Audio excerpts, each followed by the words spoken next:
Epic money सारांश। Epic money सारांश हिंदी में बनाएं।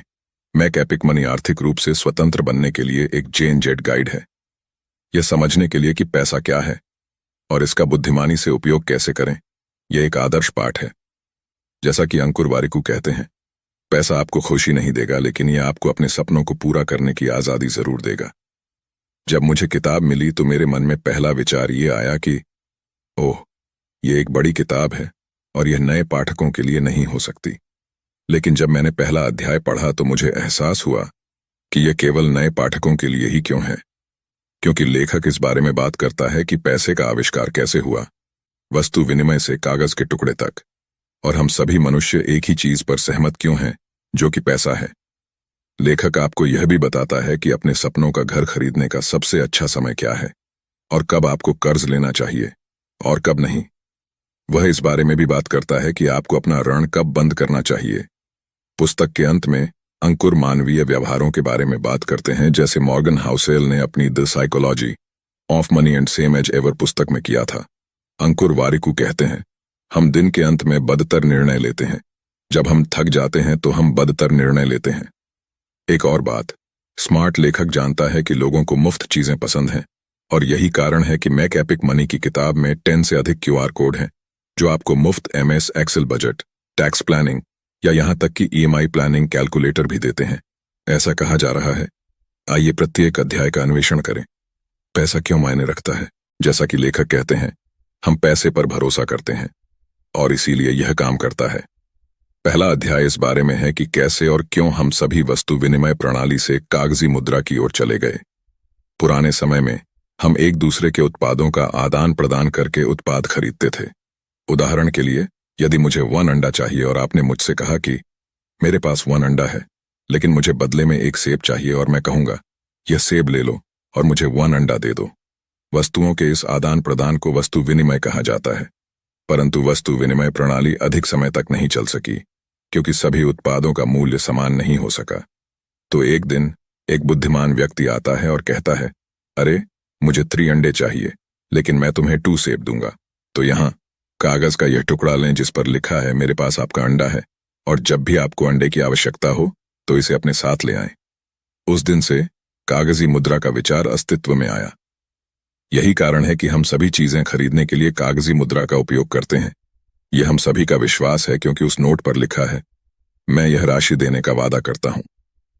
वस्तु विनिमय का इतिहास काफी लंबा है, इसलिए यदि आप गहराई से जानना चाहते हैं तो मैं आपको वस्तु विनिमय प्रणाली के विकिपीडिया पृष्ठ पर जाने का सुझाव दूंगा।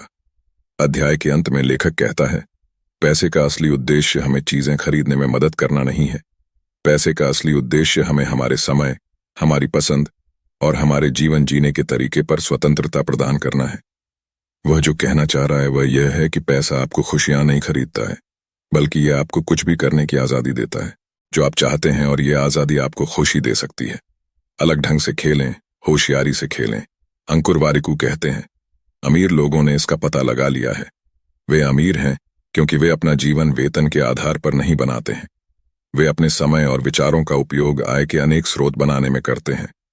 वे पैसे के लिए काम करते हैं, लेकिन उन्होंने अपना पैसा भी काम में लगाया। दूसरा अध्याय संपत्ति और देनदारी के बारे में है। लेखक आपको संपत्ति और देनदारी क्या है इसके कई उदाहरण देता है। उदाहरण के लिए, एक कार एक दायित्व है, क्योंकि आप एक ही समय में सेवा, मरम्मत और यहां तक कि बीमा पर पैसा खर्च करेंगे। निवेश करना और किराए के लिए घर खरीदना एक संपत्ति है, क्योंकि आपका पैसा आपके लिए काम कर रहा है। इसलिए सुनिश्चित करें कि आप अपनी मेहनत की कमाई को हर समय देनदारी पर खर्च न करें। एक ऐसी संपत्ति बनाने का प्रयास करें जो आपको सोते समय पैसे कमाने में मदद करे। इससे भी बेहतर, अपने आप में निवेश करें। अच्छा खाएं, व्यायाम करें और हर दिन नई चीजें सीखें। इससे आपको कई नए अवसर मिलेंगे। इसलिए कुछ भी करने से पहले खुद पर भरोसा रखें और खुद में निवेश करें। आपसे बढ़कर कोई शक्तिशाली संपत्ति नहीं है। जो लोग नौकरी कर रहे हैं और नई आय का जरिया बनाना चाहते हैं, उनके लिए यहां लेखक ने उन चीजों की एक सूची जोड़ी है जो आप कर सकते हैं। सामग्री बनाएं। आपको जो भी करना पसंद है, आप एक ब्लॉग या एक यूट्यूब चैनल भी शुरू कर सकते हैं। एक और बात, आप पहले दिन से कमाई नहीं करेंगे, लेकिन कुछ समय बाद आपको परिणाम दिखना शुरू हो जाएगा। शायद bookiestock.com जैसी वेबसाइट शुरू करें, ऑनलाइन कोर्स अंकुर वारिकू खुद ऑनलाइन कोर्स बेचते हैं और हर महीने करोड़ों कमाते हैं। इसलिए सबसे पहले एक वेबसाइट और यूट्यूब चैनल शुरू करें और कुछ समय बाद कोर्सेज की मदद से वैल्यू प्रदान करें। स्टॉक में निवेश करें। यदि आप पैसा कमा रहे हैं तो निवेश करना उचित है, इसलिए कुछ स्टॉक चुनें या शायद किसी इंडेक्स फंड में निवेश करें। दीर्घकालिक खेल खेलें और आप स्वयं को धन्यवाद देंगे। पैसा कमाने के लिए ये एकमात्र विकल्प नहीं है, ढेर सारे विकल्प उपलब्ध हैं। बस चुनें और उन पर काम करना शुरू करें। बस कुछ घंटों का समय लें, शायद काम के बाद या काम पर जाने से पहले। 1 साल तक हर दिन कुछ घंटे चमत्कार करेंगे। हम इस खंड को लेखक के इन शब्दों के साथ समाप्त करेंगे। वास्तविकता यह है कि कोई पाई नहीं है। धन का सृजन किया जा सकता है, न कि केवल वितरित किया जा सकता है। एक मैगी पैकेट की कल्पना करें। इसकी कीमत Rs14 है। पानी डालें, कुछ सब्जियां डालें और कुछ केचप के साथ परोसें। आपको एक ऐसा भोजन मिल गया है जो अब Rs45 में बेचा जाता है। किसी ने मूल्य जोड़ा और संपत्ति बनाई। इसलिए परिसंपत्तियों के पीछे भागें और जैसे जैसे आप आगे बढ़ें, अपनी देनदारी कम करने का प्रयास करें। पैसा आपके पास नहीं है। लेखक के शब्दों से शुरुआत करते हुए, यह कम खर्च करने के बारे में नहीं है, यह सही खर्च करने के बारे में है। तीसरा अध्याय क्रेडिट कार्ड और ऋण के बारे में है। मुझे अपना क्रेडिट कार्ड बहुत पसंद है, लेकिन मैं इसका उपयोग उन चीजों को खरीदने के लिए नहीं करता जिनकी मुझे जरूरत नहीं है। मैं आवेगी खरीदार नहीं हूं। पहले ऐसा था, लेकिन अब मैंने अपनी गलतियों से सीख ली है। लेखक कहते हैं, अगर आपके पास क्रेडिट कार्ड है और आप 60,000 रुपये का कोई उत्पाद खरीदना चाहते हैं, तो सबसे पहले अपना बैंक खाता जांच लें कि आपके पास 60,000 रुपये हैं या नहीं। यदि उत्तर है नहीं, मेरे पास इतनी धनराशि नहीं है, तो बेहतर होगा कि आप क्रेडिट कार्ड का उपयोग न करें। यह एकदम सही है ना? वह पैसा खर्च न करें जो आपके पास नहीं है। बढ़िया सलाह। अब समस्या यह है कि हम सभी यह जानते हैं और फिर भी हम इस नियम को लागू नहीं करते हैं, क्योंकि हमारे पास EMI है। 60,000 रुपये का प्रोडक्ट EMI पर खरीदें। हर महीने सिर्फ 4,000 चुकाएं। कोई बड़ी बात नहीं। यही समस्या है। इस मानसिकता के कारण आप हर चीज EMI पर खरीदते रहेंगे, चाहे आपको उसकी जरूरत हो या नहीं। मेरा मतलब है, आपको आईफोन की आवश्यकता नहीं है और फिर भी आप EMI का भुगतान कर रहे हैं। तो जैसा कि लेखक कहते हैं, खर्च करने से पहले रुकें या अपने आप से पूछें, क्या इससे मुझे कोई मतलब है? अपने क्रेडिट कार्ड को एक शानदार डेबिट कार्ड की तरह समझें। इसे तभी स्वाइप करें जब आपके पास नकदी जाने के लिए तैयार हो, या जब आप आश्वस्त हों कि यह अगले महीने आपके पास होगा। यह बात लोन लेने, घर, कार खरीदने या क्रेडिट कार्ड स्वाइप करने पर भी लागू होती है। लेखक EMI का भुगतान कैसे करें के बारे में भी बात करता है, लेकिन मैं इस बारे में गहराई से बात नहीं करूंगा। तुरंत मैं आपको लेखक के शब्दों के साथ छोड़ दूंगा। यदि आप हर साल 1 अतिरिक्त EMI देते हैं, प्लस हर साल अपनी मूल EMI 10% बढ़ाते हैं, तो आप 25 साल का ऋण केवल 10 वर्षों में चुकाते हैं। बचत आपको अमीर नहीं बनाएगी। लेखक कहते हैं, यदि आप केवल बचा रहे हैं तो यह एक यादृच्छिक संख्या है। यदि आप इसे नहीं मारते हैं तो आपको परवाह नहीं है। चौथा अध्याय आपको बचत के बारे में सब कुछ बताता है। मान लीजिए आप हर महीने 5,000 रुपये बचा रहे हैं, लेकिन आपके मन में कोई लक्ष्य नहीं है, तो एक दिन ऐसा आएगा और आप यह सब खर्च कर देंगे।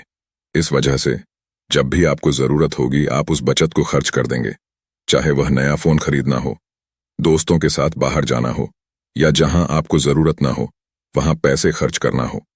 आपको केवल एक ही काम करना है, एक लक्ष्य निर्धारित करना। अपने आप से पूछें, आप हर महीने 5,000 रुपये क्यों बचा रहे हैं? ये घर खरीदने, नया फोन खरीदने, कार खरीदने या आपकी सेवानिवृत्ति के लिए हो सकता है। लक्ष्य निर्धारित करने से आपको एक स्पष्ट विचार मिलेगा और आप जब चाहें उस बचत निधि का उपयोग नहीं करेंगे, क्योंकि अब आप पैसे बचाने का कारण जानते हैं। लेखक 50, 30, 20 बजट नियम के बारे में भी बात करते हैं। आपके वेतन का 50% आपकी जरूरतों, आवश्यक खर्च पर, आपके वेतन का 30% आपकी इच्छाओं क्योंकि अरे आपके पास एक जीवन है, पर आपके वेतन का 20% आपकी बचत पर, और इस प्रकार आपके लघु, मध्यम और दीर्घकालिक लक्ष्यों के लिए निवेश।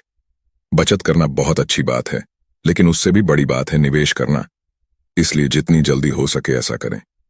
ऐसा कहने के साथ अंकुर वारिकू ने आपको अधिक बचत करने में मदद करने के लिए कुछ सुझाव साझा किए हैं। स्वचालित, यदि आप निवेशक हैं तो मासिक SIP निर्धारित करें। इस तरह आपके मन में दोबारा विचार नहीं आएगा कि इस महीने निवेश करना चाहिए या नहीं। 30 दिन का नियम। यदि आप कोई बड़ी खरीदारी करने वाले हैं तो 30 दिनों तक प्रतीक्षा करें। इससे आपको स्पष्ट पता चल जाएगा कि आपको उस उत्पाद की आवश्यकता है या नहीं। क्रेडिट कार्ड के बजाय यूपीआई डेबिट कार्ड चुनें। जब आप यूपीआई या डेबिट कार्ड का उपयोग करते हैं तो आप अपने पास मौजूद पैसे खर्च कर रहे होते हैं, जबकि जब आप क्रेडिट कार्ड का उपयोग करते हैं तो आप वह पैसा खर्च कर रहे होते हैं जो आपके पास नहीं है। क्रेडिट कार्ड का उपयोग तब करें जब आपके बैंक खाते में पर्याप्त पैसा हो। यदि नहीं है तो इसका उपयोग न करें, इसे किराए पर दें। अगर आप इसका ज्यादा इस्तेमाल नहीं करते हैं तो बेहतर होगा कि आप इसे किराए पर लें। इन दिनों आप एक कैमरा, कार या यहां तक कि एक घर भी किराए पर ले सकते हैं। इसलिए जल्दबाजी में खरीदारी न करें क्योंकि आपको लगता है कि आपको इसकी जरूरत है। सूची पर टिके रहें। किराने का सामान खरीदने के लिए मॉल जाना बहुत अच्छा है, लेकिन यह और भी बेहतर है अगर आप अपनी जरूरत की वस्तुओं की सूची के साथ जाएं। इस तरह आप उन चीजों को नहीं खरीदेंगे जिनकी आपको जरूरत नहीं है। आपको चौथे अध्याय में और युक्तियां मिलेंगी। हमेशा की तरह इस अनुभाग को लेखक के इन शब्दों के साथ समाप्त किया जा रहा है। जीवन में केवल बचत की मानसिकता पर ध्यान केंद्रित न करें। आप कितना बचा सकते हैं इसकी एक सीमा है, लेकिन याद रखें आप कितना कमा सकते हैं इसकी कोई सीमा नहीं है। अपनी आय बढ़ाने के उपाय ढूंढते रहें। इससे आपको बचत की तुलना में बहुत तेजी से धन बनाने में मदद मिलेगी। सुरक्षा धन। जब आप हवाई जहाज में उड़ते हैं तो एयर होस्टेस कहती है, पहले अपना ऑक्सीजन मास्क लगाओ। उसी तरह लेखक कहते हैं, सबसे पहले और हमेशा अपनी सुरक्षा करें। आश्चर्यजनक चिकित्सा आपात स्थितियों के बीच खुद को स्थिर रखने के लिए स्वास्थ्य बीमा प्राप्त करें। अकल्पनीय घटना, विकलांगता या दुर्घटना होने पर जीवन बीमा प्राप्त करें। बाकी सभी चीजों के लिए एक आपातकालीन निधि बनाएं। आपने सही समझा। 5वां अध्याय इस बारे में है कि स्वास्थ्य बीमा और जीवन बीमा कब लेना चाहिए और आपको क्यों और कितना आपातकालीन फंड बचाना चाहिए। क्या आपने ऐसे लेख पढ़े हैं जो आपको सब कुछ बताते हैं कि कौन सा स्वास्थ्य बीमा अच्छा है, इसे कब लेना चाहिए। स्वास्थ्य बीमा खरीदने से पहले जानने योग्य बातें, कौन सी कंपनी सबसे अच्छी है और हर किसी को स्वास्थ्य बीमा क्यों लेना चाहिए। पढ़ें शीर्ष 10 सर्वश्रेष्ठ व्यक्तिगत वित्त पुस्तकें जो आपको अभी पढ़नी चाहिए। इस अध्याय में उसी लेखक ने लिखा है, इसलिए बेहतर होगा कि आप गूगल का उपयोग करें। तो कुछ समय बचाने के लिए आइए आपातकालीन निधि के बारे में बात करते हैं। हर किसी के पास आपातकालीन निधि होनी चाहिए, लेकिन कितनी। अपने मासिक भुगतान के लिए किराया, ईएमआई, उपयोगिता बिल आवश्यक चीजों को तोड़ें, उन्हें 6 से गुणा करें। वोइला, शुरुआत करने के लिए आपके पास 6 महीने का सुरक्षा भंडार है। अतिरिक्त तैयार रहना चाहते हैं 12 महीने की ऐसी अवधि का लक्ष्य रखें जो आदर्श हो। मैं क्या करता हूं, मेरे पास आपातकालीन निधि के लिए एक अलग बैंक खाता है। हर महीने मैं एक्स राशि जमा करता हूं और मैं इसे बिल्कुल भी नहीं छूता हूं। मैं अपने आपातकालीन फंड को शेयर बाजार या यहां तक कि म्यूचुअल फंड में भी निवेश नहीं करता हूं। मैंने आपातकालीन निधि का 70% एफडी में, 10% वास्तविक नकदी के रूप में और 20% बैंक खातों में रखा है। केवल इमरजेंसी फंड के लिए एफडी बनाएं। इमरजेंसी फंड में बिल्कुल भी निवेश न करें। इस तरह आप कम से कम 3% से 4% ब्याज अर्जित कर रहे हैं और साथ ही आप 24 से 48 घंटों के भीतर राशि तक पहुंच सकते हैं। हाँ, आप एफडी में जो पैसा निवेश करते हैं वह शेयर बाजार के नीचे जाने पर भी नहीं डूबेगा। यह आपके पास है। अब अंत में लेखक आपातकालीन निधि के बारे में क्या कहता है। एक आपातकालीन निधि एक DIY बीमा योजना की तरह है। नकदी को उन घटनाओं के लिए छुपाया जाता है जिन्हें जीवन और स्वास्थ्य बीमा कवर नहीं कर सकता। कार खराब होना, घर ठीक करना, नौकरी में अचानक झटका, कानूनी आश्चर्य, यात्रा, आपातकालीन स्थितियां, अप्रत्याशित सामान। सोते समय कमाने का समय। अंकुर वारिकू के शब्दों में कहें तो बचत करना बहुत अच्छी बात है, लेकिन निवेश के बिना यह व्यर्थ है। सबसे बड़ा जोखिम कोई जोखिम न लेना है। हाँ, 6ठा अध्याय निवेश और स्वतंत्रता से भरपूर जीवन जीने के बारे में है। इसलिए जितनी जल्दी हो सके और जितना हो सके निवेश करें। इससे कोई फर्क नहीं पड़ता कि आप 500 रुपये निवेश करते हैं या 5000 रुपये भी। मान लीजिए आप 20 साल की उम्र में 500 रुपये का निवेश शुरू करते हैं तो 60 साल की उम्र तक आपके पास 60 लाख रुपये होंगे। यह कंपाउंडिंग की शक्ति है। साथ ही ऐसा भी नहीं होगा कि आप सिर्फ 500 रुपये ही निवेश करेंगे। जब आप ज्यादा कमाने लगेंगे तो और निवेश करेंगे। मैं जो कह रहा हूं वह यह है कि जब आपकी आय बढ़े तो अपनी निवेश राशि बढ़ाएं। कंपाउंडिंग होने दीजिए। समय लगता है, दशक, काफी समय तक ऐसा लगेगा जैसे कुछ भी नहीं हो रहा है, लेकिन यह हो रहा है। अब आपके मन में यह सवाल हो सकता है कि हर महीने कितना पैसा निवेश करें। यहां 50, 30, 20 नियम का उपयोग करें। आपकी आवश्यकताओं के लिए 50%, आपकी चाहतों के लिए 30%, आपके निवेश के लिए 20%। अगर आप 20,000 रुपये मासिक कमा रहे हैं तो कम से कम 4,000 रुपये निवेश करें। अब कहाँ निवेश करना है और कितना, यह इस पर निर्भर करता है कि आप कितना जोखिम लेना चाहते हैं। यदि आप रिकी आदमी हैं तो आप शेयर बाजार में 4,000 रुपये का निवेश कर सकते हैं, लेकिन यदि आप एक संतुलित पोर्टफोलियो चाहते हैं तो शायद निवेश करें। पीपीएफ में 1,000 रुपये, आपको सालाना 7.1% निश्चित ब्याज मिलता है। डेट फंड में 1,000 रू, शेयर बाजार में 2,000 रू। इसे एसेट एलोकेशन कहा जाता है। आप जो जोखिम लेना चाहते हैं उसके अनुसार आप संख्याओं के साथ खेल सकते हैं। अपनी बात करूं तो मैं 70% शेयर मार्केट में और 30% पीपीएफ में निवेश करता हूं। इसके साथ ही जब भी मेरा मन होता है मैं क्रिप्टो में भी निवेश करता हूं। वित्तीय सलाह नहीं, यह बहुत जोखिम भरा है। मैं पैसे वापस पाने की कोई उम्मीद नहीं होने के कारण ऐसा करता हूं। छठे अध्याय से आप जो सबसे बड़ी सीख लेंगे वह है जितनी जल्दी हो सके निवेश शुरू करें और लंबी अवधि के लिए निवेश करें। जैसा कि लेखक कहते हैं, याद रखें, आप लंबी अवधि के लिए खेल रहे हैं।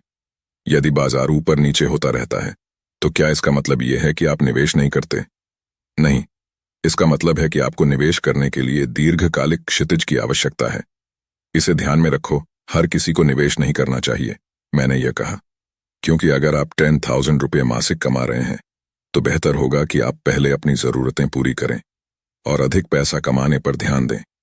लेकिन अगर आप 30,000 रुपये मासिक कमा रहे हैं तो निवेश करना समझदारी है, क्योंकि आप निवेश कर सकते हैं। 7वां अध्याय इस बारे में है कि यदि आप हर साल एक्स राशि कमा रहे हैं तो कितना निवेश करना चाहिए। अब मैं आपको सब कुछ नहीं बताऊंगा, लेकिन आपको स्पष्ट विचार देने के लिए मैं 3 उदाहरण साझा करूंगा। उम्र 20, अगर 20 साल की उम्र में आपकी आय सालाना 3 लाख रुपये से कम है तो अपनी आय का 30% निवेश करें, जो म्यूचुअल फंड स्टॉक में 70% और अचल संपत्तियों में 30% हो सकता है। कर्ज और क्रेडिट कार्ड लेने से बचें। उम्र 40, अगर 40 साल की उम्र में आपकी आय सालाना 3 से 9 लाख रुपए के बीच है तो अपनी आय का 30% निवेश करें, जो म्यूचुअल फंड स्टॉक में 60% और अचल संपत्तियों में 40% हो सकता है। कर्ज और क्रेडिट कार्ड लेने से बचें। आयु 30, यदि 30 वर्ष की आयु में आपकी आय 9 लाख रुपए प्रति वर्ष से अधिक है तो अपनी आय का 30% निवेश करें, जो म्यूचुअल फंड स्टॉक में 75% और अचल संपत्तियों में 25% हो सकता है। क्रेडिट कार्ड का लाभ उठाएं और तब तक ऋण लें जब तक यह घर या कार के लिए हो। यह आपके पास है। इस अध्याय में बात करने के लिए और कुछ नहीं है, लेकिन अंत में मैं लेखक के शब्दों के साथ छोड़ दूंगा। आपका वित्तीय मार्ग आपकी उम्र और आपकी आय से आकार लेता है, साथ ही आप जीवन में क्या चाहते हैं और आपकी जिम्मेदारियां क्या हैं। आपके पास चीट शीट है, लेकिन कार्ड आपके पास है। केवल आप ही तय करते हैं कि उन्हें कैसे खेलना है। स्मार्ट तरीका सीखें। यदि आप दूसरों की गलतियों से सीखते हैं और उन्हें दोहराते नहीं हैं तो यह हमेशा बेहतर होता है। जीवन में जल्दी जोखिम लेना भी बेहतर है। इस तरह यदि आप गलतियां भी करते हैं तो आपके पास ठीक होने के लिए पर्याप्त समय होता है। जैसा कि लेखक कहते हैं, जब आप युवा होते हैं तो आपकी जोखिम लेने की क्षमता अधिक होती है। इसलिए नहीं कि आपने सब कुछ समझ लिया है, क्योंकि आपके पास समय है। जोखिम के कारण होने वाली किसी भी क्षति से उबरने का समय है। 8वां अध्याय गलतियों के बारे में है। यह एक लंबा अध्याय है और इसमें 13 गलतियां हैं जो आपको नहीं करनी चाहिए। तो आइए मैं सभी गलतियों को एक पंक्ति में संक्षेप में प्रस्तुत करता हूं। महंगाई को नजरअंदाज न करें। हमेशा दीर्घकालिक दृष्टिकोण रखें। टैक्सास को भुगतान करें जहां आपको करना है, इसीलिए पैसे खर्च न करें क्योंकि आप इंस्टाग्राम पर कुछ दिखाते हैं। शून्य जोखिम नाम की कोई चीज नहीं होती। आपको किसी न किसी बिंदु पर जोखिम लेना ही पड़ता है। वह पैसा खर्च न करें जो आपके पास नहीं है। जहां जरूरत न हो वहां कर्ज न लें। ऑनलाइन कुछ भी खरीदते समय यह जांच लें कि उसमें छुपी हुई लागत है या नहीं। आय के अनेक स्रोत हों, कभी भी एक ही आय पर निर्भर न रहें। हर जगह हमेशा मार्जिन ऑन ऑफ सेफ्टी लगाओ। सर्वश्रेष्ठ की आशा करें, सबसे बुरे की अपेक्षा करें। आप किसी को चोट पहुंचाए बिना भी जोखिम उठा सकते हैं। निवेश आपको 1 साल में अमीर नहीं बना देगा, इसमें समय लगेगा। सिस्टम को आपको अधिक पैसा खर्च करने के लिए डिजाइन किया गया है, चाहे वह ई-कॉमर्स वेबसाइट पर उलटी गिनती टिकर के रूप में हो, ऋण के रूप में हो, या ऐसे पैसे खर्च करने के रूप में हो जो आपके पास क्रेडिट कार्ड से भी नहीं है। अंत में आइए लेखक के शब्दों के साथ इस खंड को समाप्त करें। अमीर बनने का सबसे तेज तरीका धीमी गति से चलना है। आप जितनी जल्दी शुरुआत करेंगे उतना बेहतर होगा। आपका पैसा जितने लंबे समय के लिए निवेश किया जाएगा उतना बेहतर होगा। हम ऐसा क्यों करते हैं? हम क्या करते हैं? क्या आप जानते हैं कि हम सभी में क्या समानता है? कोई अनुमान? इसका उत्तर यह है कि हम कैसा व्यवहार करते हैं, इसकी प्रतीक्षा करें। मॉर्गन हॉसेल इसे बहुत अच्छी तरह से कहते हैं, पैसा इस बात पर निर्भर करता है कि आप कितने स्मार्ट हैं और आप कैसे व्यवहार करते हैं। इसका भी काफी हद तक संबंध है।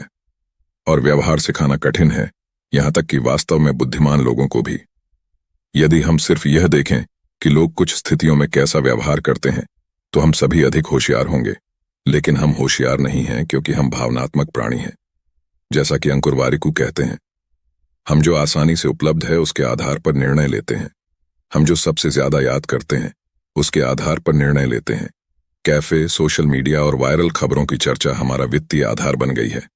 हम जानकारी की विश्वसनीयता पर सवाल नहीं उठाते हैं।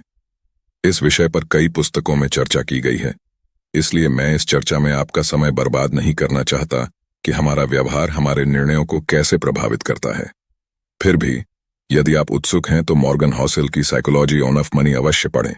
पिछले नृत्य अंतिम और 10वां अध्याय लेखक द्वारा की गई सभी गलतियों के साथ साथ उन चीजों के बारे में है जो वह अपने 20 वर्षीय संस्करण को बताएगा। वह कहते हैं, पैसे के बारे में आप जो मानते हैं वह हर चीज को प्रभावित करेगा, आपको पता चले बिना भी।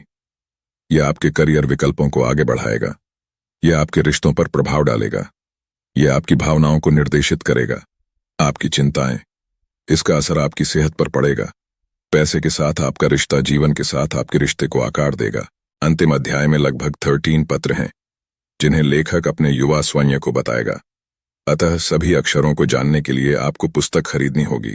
सरल शब्दों में कहें तो ये पत्र उन 9 अध्यायों का एक प्रकार से सारांश हैं जिनकी हमने चर्चा की है। मैं आपके बारे में नहीं जानता, लेकिन मैं जो भी किताब पढ़ता हूं उसका आखिरी पन्ना पढ़ना पसंद करता हूं। तो आइए मैं आपके साथ मेक एपिक मनी का अंतिम पैराग्राफ साझा करता हूं। जब भी आप संदेह में हों, केवल उसी चीज पर दांव लगाएं जिस पर आप दांव लगा सकते हैं, अपने आप को। जिंदगी तुम्हें एक रास्ता दिखाएगी। सब ठीक हो जाएगा, आप ठीक हो जाएंगे। जब निवेश की बात आती है तो हमेशा दीर्घकालिक खेल खेलें। कभी भी एक ही आय स्रोत पर निर्भर न रहें। एकाधिक आय बनाएं, जितना हो सके उतनी संपत्ति बनाएं, और जैसे जैसे आप आगे बढ़ें देनदारी कम करें। पैसा आपको वह खुशी नहीं देगा जिसकी आप तलाश कर रहे हैं, लेकिन यह आपको वह चीजें करने की आजादी जरूर देगा जो आप हमेशा से चाहते थे। बिना किसी लक्ष्य के बचत करने से आप अपनी बचत खो देंगे। इसलिए लक्ष्य निर्धारित करें। सुनिश्चित करें कि आपके पास स्वास्थ्य बीमा, जीवन बीमा और आपातकालीन निधि है। इसलिए वे आपके कठिन समय में आपकी मदद कर सकते हैं। अगर आप अपनी जरूरतें पूरी नहीं कर पा रहे हैं तो पैसा निवेश न करें। पहले अपनी जरूरतों को पूरा करने के लिए पैसा कमाएं, और बाद में जब आपके पास अतिरिक्त पैसा हो जाए तो अपनी निवेश यात्रा शुरू करें। यदि आप दूसरों की गलतियों से सीखते हैं और उन्हें दोहराते नहीं हैं तो यह हमेशा बेहतर होता है।